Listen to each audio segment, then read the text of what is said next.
believe that's correct, private suit.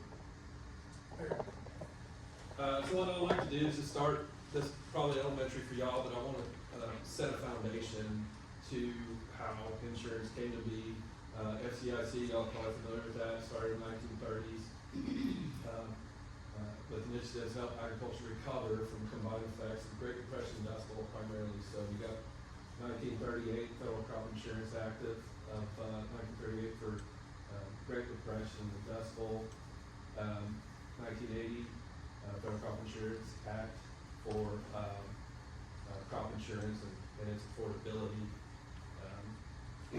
Federal Crop Insurance Reform Act of 94-96 that created RMA, the Risk Management Agency, promoted participation with premium discounts. Farm bills 14 and 18 obviously are still in play for 18, but expanded production, product offerings. All these are, for market pressures that we are in theory experiencing today. So they're important, but they're part of the operation anyway. It's a public-private relationship with approved insurance providers. The crop offerings are pushed down to private companies. There underneath the second line there, we've got a few of the approved insurance providers in the area that provide the products and offerings that we as agents supply for operators and then push back up into RMA. They set, federal government sets and approves premium rates, insurance terms, and both entities share the risk with subsidies and indemnifications. This is a chart to kind of show that a lot of the operation and functionality of insurance surrounds the insurance policy. So up there at the top, we've got USDA, RMA, running legislation, regulations, and then the standard reinsurance agreements is the center of the hourglass to those private companies that mentioned in the previous slide. One thing to note is that those AIPs are equal, what would you say, equal opportunity, I guess. You could use any of them. The pricing is the same, like you said in the previous slide. They all interpret certain things of the rules slightly different at times, which makes them lead up to ask USDA for clarification on things. We see that almost every year on something that changes. So those policies are pushed down to operators through agents, and from operator, ag producer, you've got your claims adjusters, back up to the AIPs, and then your indemnity split with the private public entity. What is offered in the open market, kind of want to just touch on that after listening to some of the talk yesterday. Crop insurance is financial protection primarily against revenue and yield losses due to natural disasters or disease. And hedging on the financial side involves using financial instruments to manage price fluctuations. So there's a strong correlation between the two, but there are some differences, and that's kind of my point based on the differences in insurance and hedging. Same concept, different application kind of approach, but either one is effective depending on your operation and how it applies to what you do. This is what we have to offer as agents in the insurance realm. Most and foremost, the row crop MPCI is part of the overall bulk of portfolio, I guess you can say.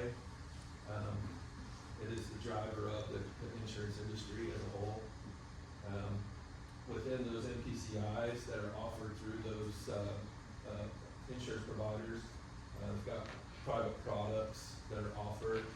Those are isolated from the public offerings and the combination of. So, crop tail is one of those. When you get to crop hail, that's, different pricing between different AIP carriers. So Great American and Agri-Sompo could have different numbers, so could RCIS and all them, that's done through them, that's not a government set rate. Not like the MPIC part of Correct. it. Wow, That's part of the private offerings. gotcha. When you go to MPCI, you've got both public and private offerings. Okay, So there is an isolation there, but. And you have an MPCI with one of, and a crop hail with a different? It's easier if you don't than you can. And the reason to say it's easier if you don't, is if you've done your acreage report, you've already got all that data in that one system and you can copy it over into your crop hail.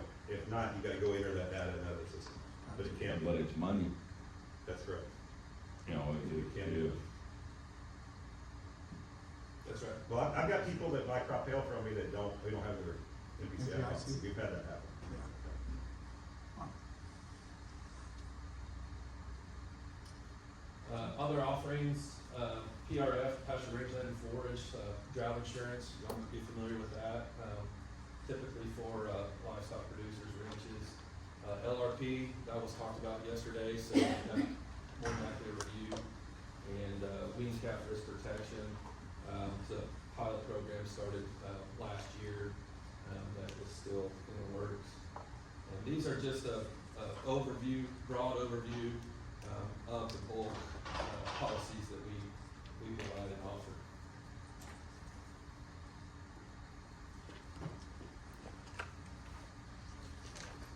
MPCI, multi-peril crop insurance, insuring crop against losses caused by natural events. Acts of God, I guess, if you wanna look at, property and casualty side of things. Crop availability, days, costs, and yields, they all vary by county. So depending on which county you are, it's gonna depend on, what's available and when.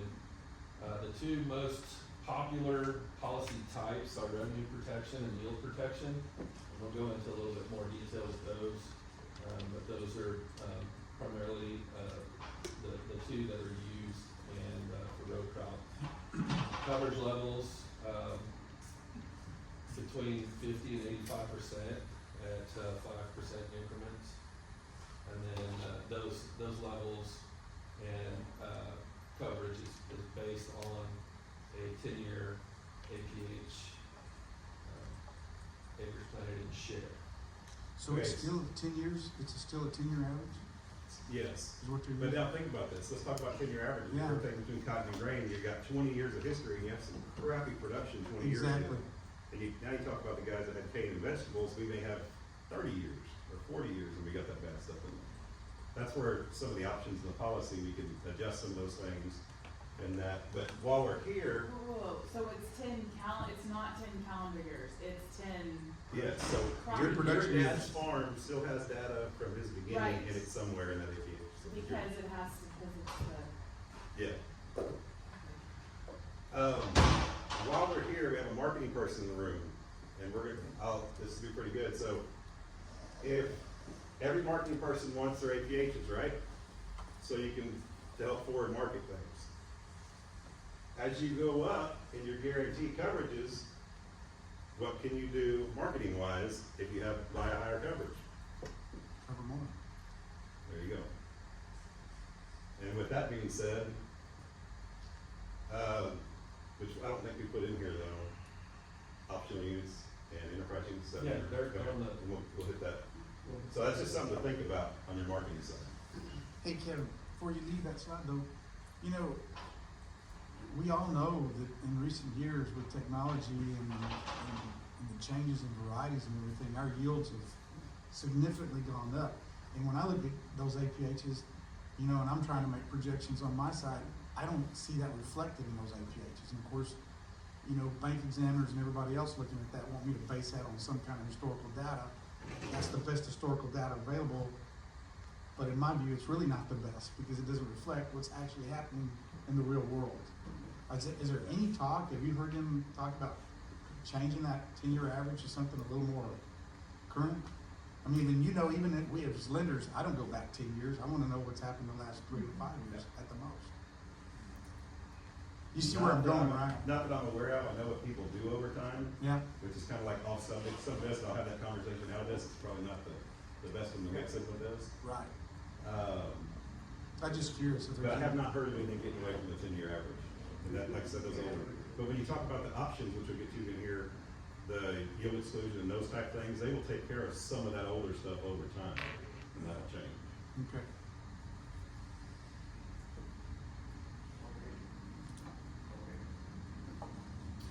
A little deeper dive into revenue protection. Obviously, again, when revenue falls below the guaranteed crop insurance revenue, that's caused by low prices, low yields, or a combination of both. And then to the right, Basically, in most crops, you can buy up to 85%, with the norm being 65 to 75. But let's think about this. So we'll talk about option units and enterprise units in this kind of scenario. So for years and years, everybody down here was on 65% option units. Okay? Well, at the end of the day, your operation works on your whole farm, not just that one unit. You can't live and die on the hill of one unit, making it and not making it and dividing it out. I like to refer it to a slot machine. When you go to a slot machine in Vegas and you hit the max bid, many times it says you won, but you're still lower than you were before you started. That makes sense to everybody? Everybody done that, seen that? You're bidding $3 and you got $1 back? That happened many times in option units, in that scenario. And it kind of ties all into this, because normally when you go to enterprise units, you buy up 10%. Well, if we go from 65 to 75%, that's not a true 10% increase in guarantee. You do the math on that, it's actually 14%. So your guarantees are 14% higher. Because 75 is 114% of 65. You start putting those numbers in there, and it adds up and makes a difference over time, and that's more of a real picture of your total farm, total operation on that particular crop. When you look at that by county. So you're looking at, you can buy up to 85. It's rare down here that anybody buys 80 and 85, just because the sliding scale of what it costs. You get up north and you start seeing corn and rice guys, they buy 80% all the time.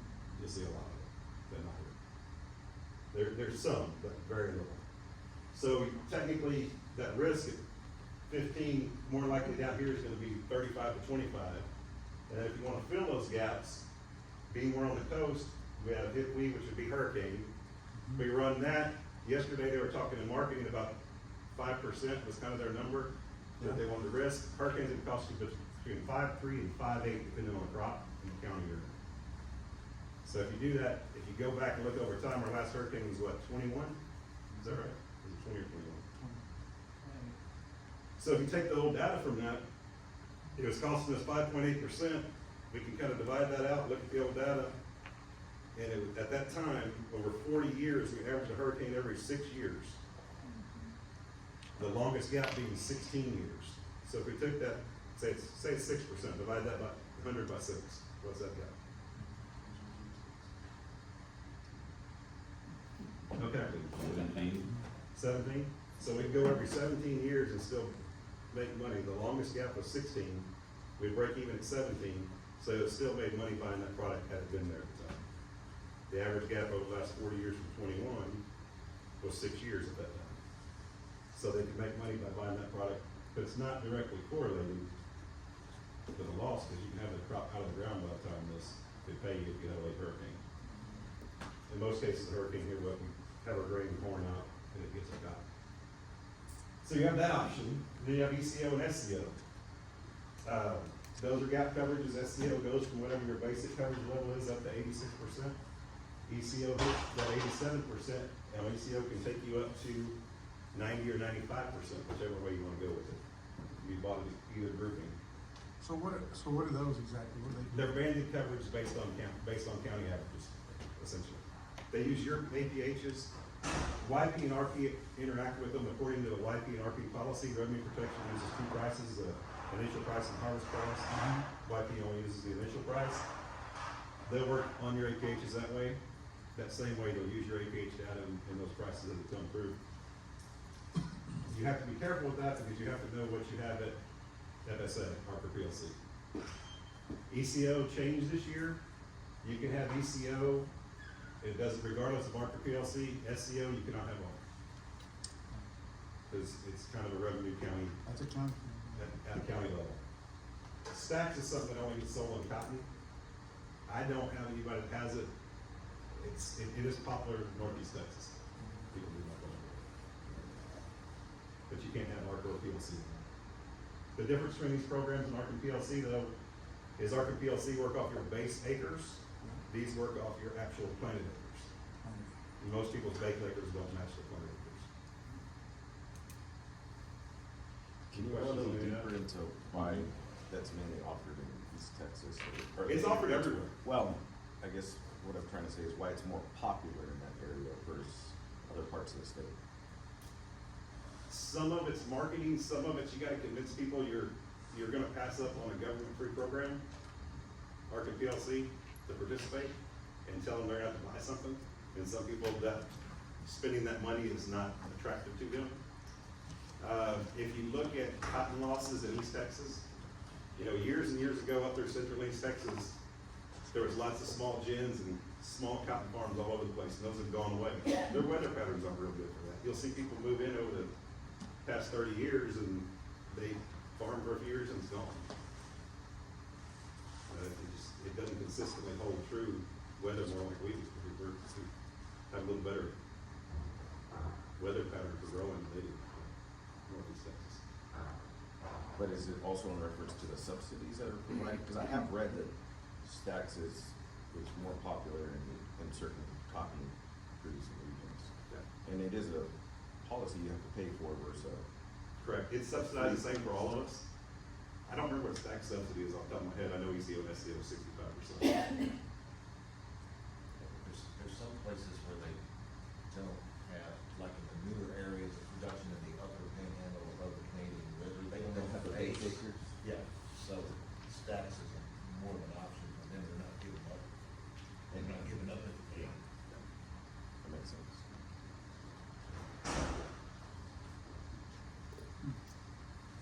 Yield protection, kind of the same concept, different approach.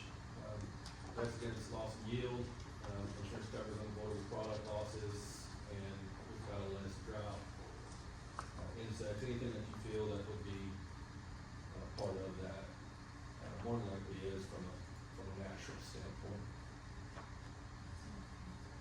This is the crop insurance cycle Dr. Welch was talking about earlier, starting with the application process to coverage and billing, claims process, programs and changes. There's different, within those, there's different topics to discuss. For example, I wanted to touch on step one, you've got the 1, 2, 3, 4 as application, policy renewal, change options. This would be the best time to sit down and review your policy and make sure that your coverage is adequate to your operation, customizing it to the revenue protection, yield protection, whatever. Talking about endorsements on top of that. New product offerings are available some years, so those offerings might be able to advance your operation to its fullest coverage and most optimal coverage. I kind of want to touch on that while I'm on it. We don't necessarily want you to have the most insurance.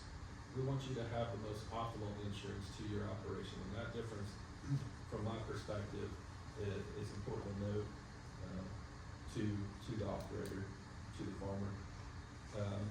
Step 2, you got the sales closing, cancellation, termination dates. Step 3, which is acceptance of your policy, and then step 4, insurance attaches. Got acreage reports and summary of coverage. Then you get the billing in step 7. So that incorporates coverage and billing. Step 8 is a notice of damage and loss, that's when claims are filed after plan, if claims are necessary. Step 9 is inspection of that. 10 is the indemnity claim actually being paid, and then step 11 is the contract change date. So that cycle is a continuous cycle, unless the policyholder requests a cancellation or transfer. So, to Dr. Welch's point, that's the cycle, and like I mentioned earlier, the application process, 1, 2, 3, and 4 is the best time to sit down with your agent, your respective agent, and review your policy and make sure that you're adequately covered. You gotta remember on some of this, we don't have our prices till about 15 days before sales closing on most commodities. So that tends to be a crunch time right there before sales closing. And the volatility factors are figured on the last 5 days of that discovery period. So we really don't know that volatility factor till we get to that. We can guess it, you know, a couple weeks before that, but being on the money is pretty tough to be right on the money at that point. To Kevin's point, we've got some dates and important topics. Sales closing date in this area is January 31st. These are some of the endorsements, Kevin, if you want to talk about YA, YC. I won't get any, it's, yield adjustment, yield cut, trend adjustment, yield exclusion, SEC endorsement, and the other one's quality of loss. This goes back to some of Travis's questions. For years, people have bought nothing but YA and SE on cotton. What you gotta watch about some of these, like yield exclusion, is when you get to the guys that have been farming ground and you have those ATHs that have 30 years of history in them, it can cost them a lot of money to buy that up, and sometimes it doesn't make sense, and sometimes it does. You just gotta run that option and look at it with it, without it, and see where it falls. With that being said, I think we're gonna get a little bit more into it. There's consulting firms, like we're contracting with Watson Associates, and use their programming, and their programming will tell us, this is what you got, and this is what we recommend to get you out, get your APHs out. But that's in, there's a bunch of consultants who do that, but Watson's another contract. We actually take the producer's APH history, we had it, their account number in it, we don't have their names or anything in it, just their account number, pulls all their APH history, they run you quotes and estimates and all that based on the previous day's close price and all their APH history to see what they would recommend it to these market times. That's pretty cool.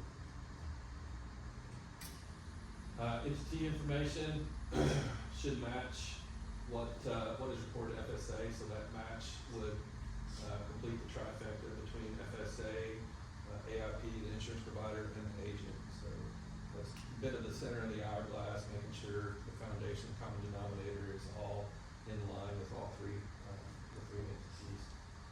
Final plant date in this area, March 31st, reporting date, May 15th for most of the crops in this area. Production is due late summer, and then reported by unit structure, offshore enterprise, or CAP. Any losses that you suspect need to be reported within 72 hours of discovery. Something very critical is reported by unit structure type. If you have blocks that you keep separate, that's really critical, because where it catches you when you get audited and claimed in the future. If that's reported properly and documented right, that's extremely important.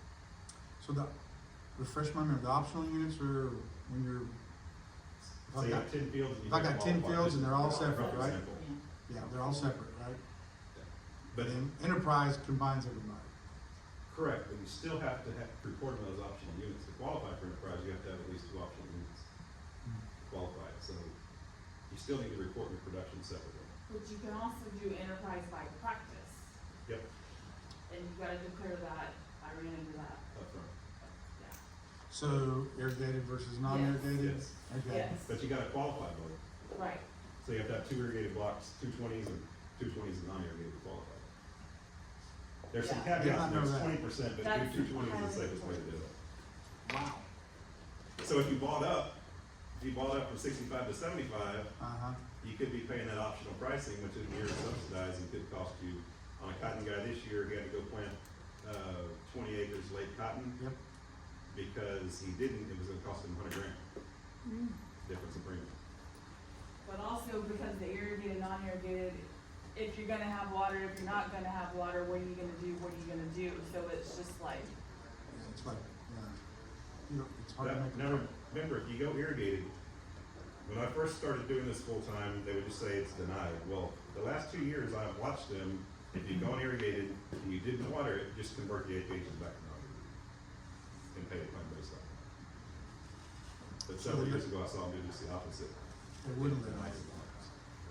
And that's why, is it enterprise is cheaper than the optional, It's right? higher subsidized. It's highly, Higher more, subsidized. it's high, that's why, Substantially. yeah. That's why we see a lot of producers switching that way. And on enterprise by practice, if you don't qualify for both practices, they lump them together, correct?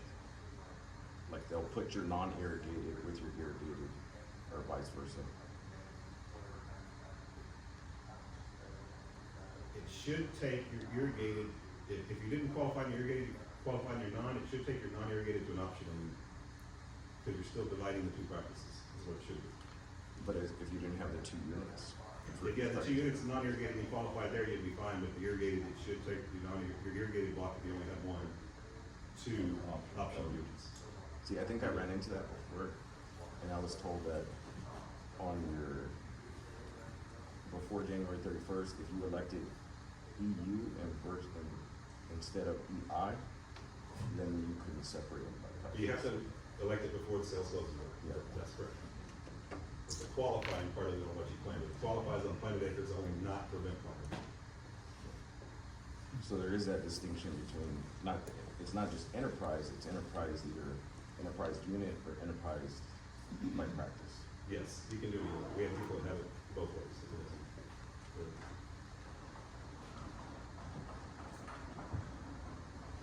And when did that information go to RMA?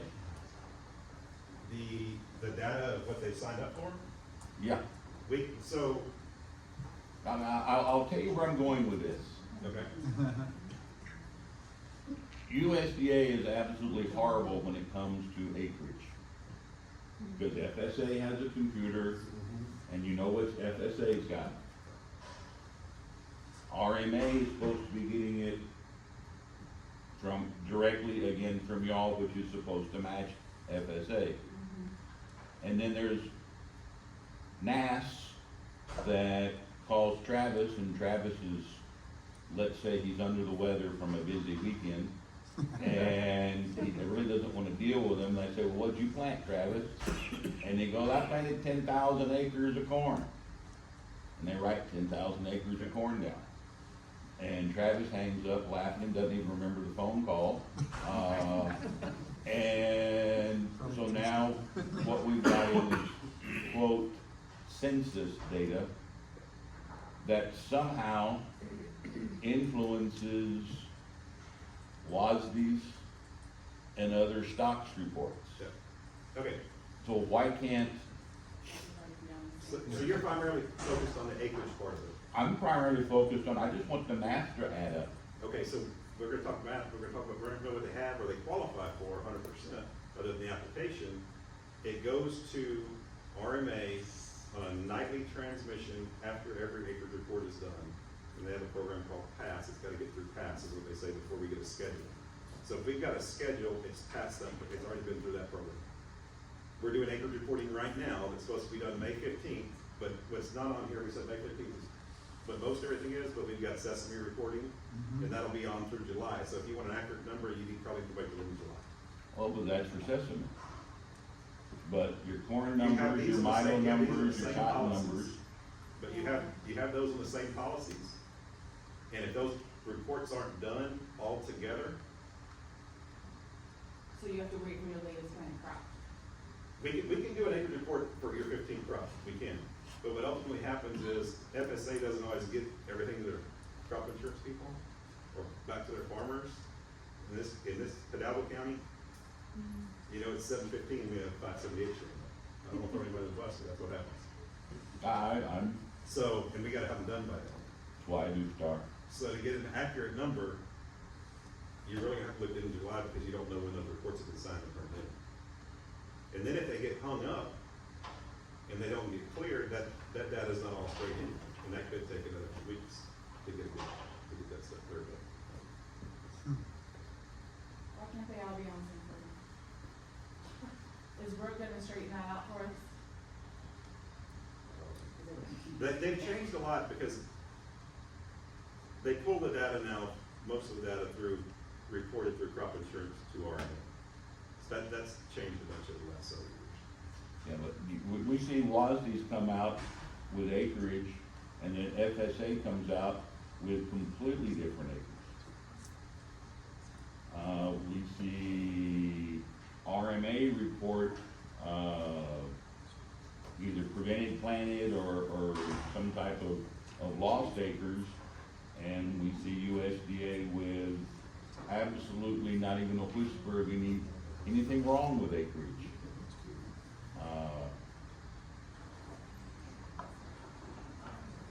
It all gets reconciled. Yeah. And 14 months in later. January. 14 months later. 14 months later, it all gets Yeah.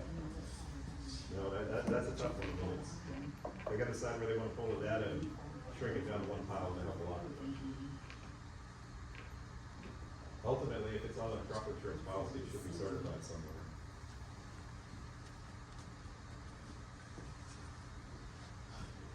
So we're gonna switch gears for other offerings, but we'll get back to some of the topics of conversation on MDCI, with, who we contract out with.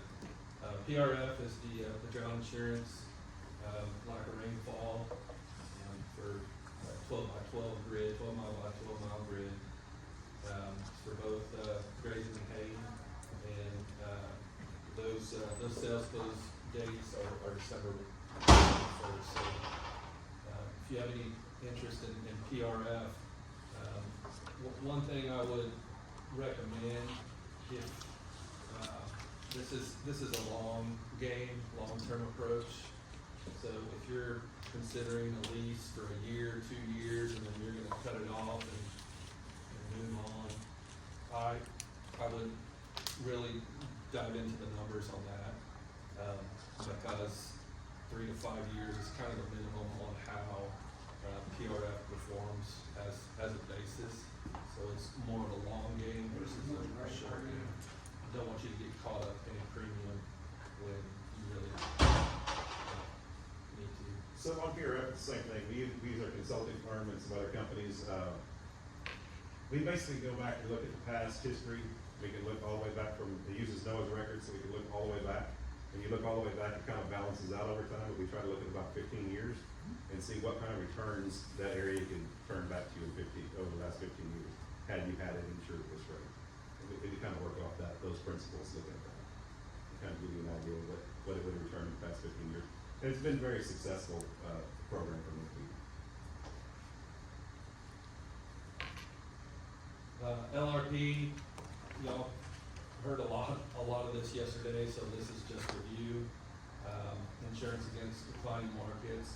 I like what Mr. Miller said yesterday as far as, kind of signed off saying when you establish the price floor, leave as much upside as you can. And that's kind of the gist of LRP. Plenty of opportunity, variety to be offered, coverage levels for fed and feeder cattle.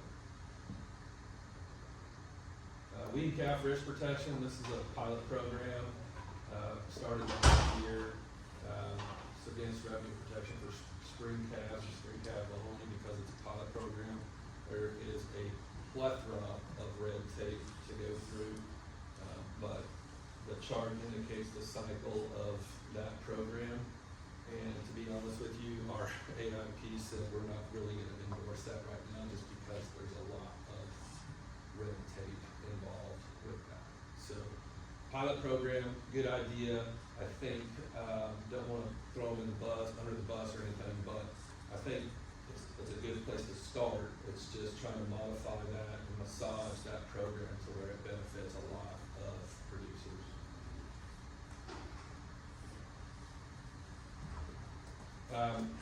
This is the, internal resource that Kevin was talking about. It's exclusive technology that we're contracted with.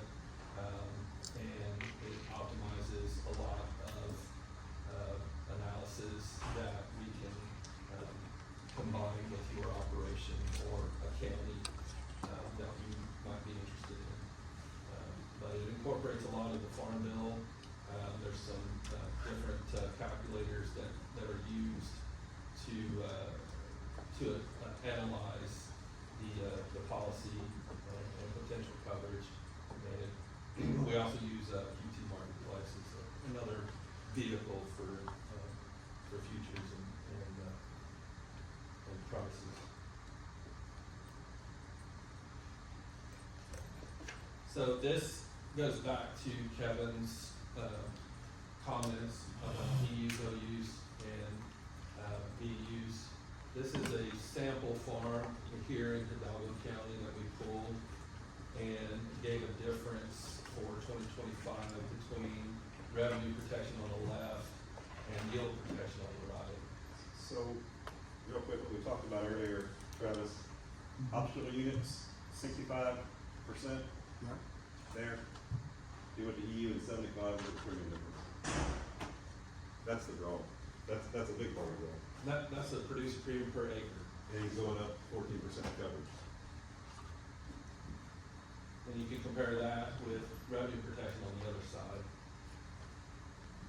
And it provides some guidance and kind of takes the psychology out of it, like what Dr. Welch was saying yesterday. Just slow down, do the math, take the psychology out of it, and this really is a tool that maybe helps with that process.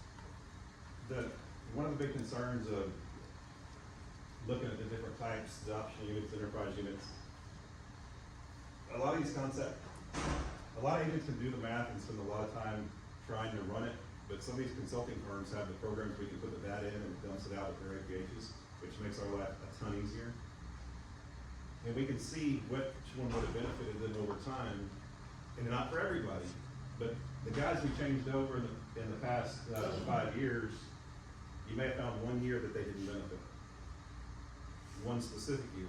But if you go over time, the money they saved, 3 different farmers last year, one saved $250,000 on his cotton between the premium difference and his losses because it was higher. Going from optional to EU. And then another one saved a little over between 100 and another 125. That's significant. Because I sat there and built spreadsheets so they could see the math and understand it after, because that was the first year to really have a big loss in things. And so now with this outfit y'all contract ready to do this, they can spit this kind of stuff out for you just like that. We go in there and we just enter the policy number and we pull that out. Wow. Cool. Now, when it comes to the losses, comparing them, we can look at it in their spreadsheet, but I pulled it out and pulled their proof of losses, pulled their schedules, and showed them the map of where it was.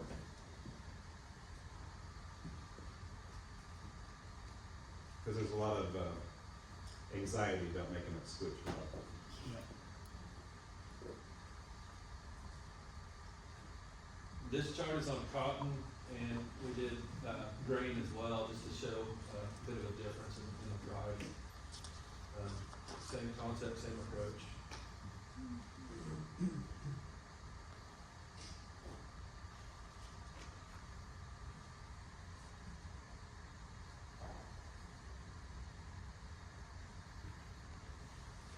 Switching gears to hit wheat, there was an expansion made or done in 2023, approved, whatever you want to call it. Sales closing the same, but you can see the expansion down there in South Texas, essentially covers all the way out to Uvalde, West Texas, Eagle Pass. Not sure the likelihood of a hurricane getting that far out there, but it is what it is. Triggers in the county decided, Yeah. Willis and Hidalgo have the best seats in a hurricane down here because of all the coastline that comes. For triggering it. With the wrecks around the What county. was the red county? That's out. That's That was the that's the expansion area. expansion, that's what they In the program. expanded in 2023. I think Tennessee might be feeling left out. I'm gonna say if you're that far left up there, you're probably better off with some of the other banded programs, because you can't overlap them. You may be better off on ECO and SCO and some of that stuff, because you can't overlap hurricane and that stuff. You can you can overlap SCO and hurricane, you can't do ECO and hurricane. And Stacks doesn't work with hurricane, so, something to keep in mind. And to qualify for hurricane, it has to be a named storm, it has to be, the hurricane's just hurricane period, it has to hit the It has to hit your county or the neighboring The county. eye. Whatever NOAA says that hits. The winter- tropical the storm band- one is like, the there's band. 3 different things it has to The hit. tropical storm is 6 inches of rain over the day before, day of, and 2 days after. Yeah, that's right. And then, you've gotta have tropical storm force winds. The rain has been the hard part. If you go back and pull the data, tropical storm pays half of your hurricane premium, but it only costs you about 1%. And if you go back in the past 40 years, it averaged every 12 years claim.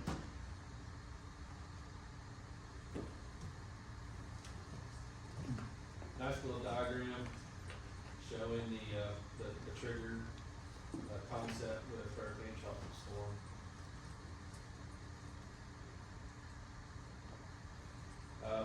Private product offerings, crop hail, Kevin touched on it earlier. Pricing varies by county and AIP being a private product. It's not regulated by RMA. Generally purchased early spring, spring storms, April showers, May flowers. No sales close date, premium due at the same time MPCI. On the sales closing date, I've had emails and phone calls binding the policy, late at night. 2 hours, 3 hours before the storm would come. So there's some flexibility there as far as, coverage. Once modules are moved to Jen is responsible for those modules.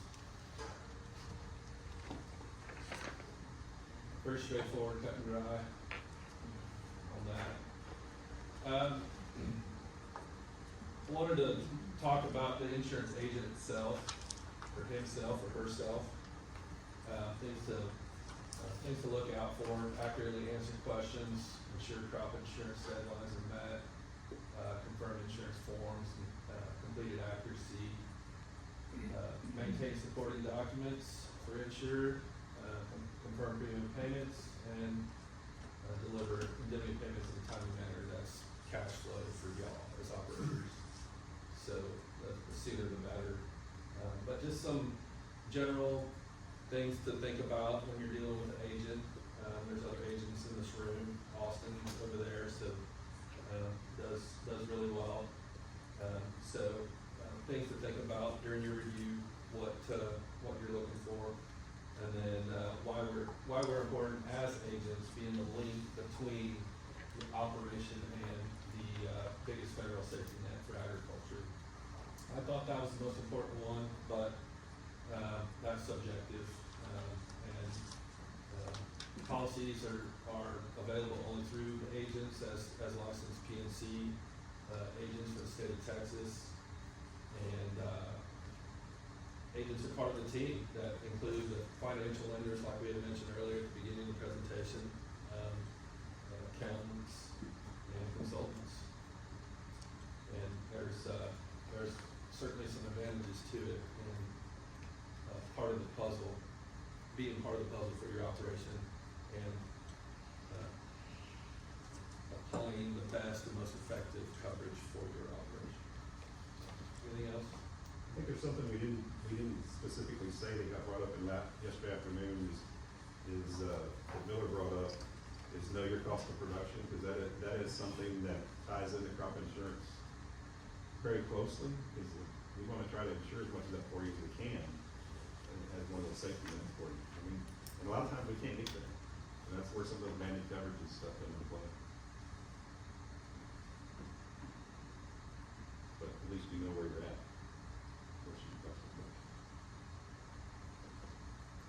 Lastly, the resources available. RMA is huge. with their website, policies and procedures, tools, and announcements. You can get all kinds of information, essentially the same information we get, through the RMA website. Recommendations, have access to your underwriter. Some of those, AIPs have capabilities that you as operator can look into your own policy without going through an agent. So that is, in my perspective, an advantage as an operator. And then have access to your, local insurance agent. And, with that, if there's anything else, we'll be around. If you have any questions, wanna talk detail, we can do it afterwards. Got other agents here, so any questions? That one question, have y'all had any clients who have opted for just yield protection because they were either doing futures and options hedging or working with a cotton merchant or, doing some kind of price risk management over here, so they minimize costs on the. Traditionally, the valley had lots and lots of yield protection. We still have lots of people on yield protection. Some people don't wanna fork out the extra $3 an acre on their cotton to do that. In today's market, it's probably a good idea to go to RP on everything if you don't have it now. Last year, you had a 20% drop in price between your upfront price and harvest price. That paid out to quite a few people last year. Being on RP, right? I figured bankers would. I prefer.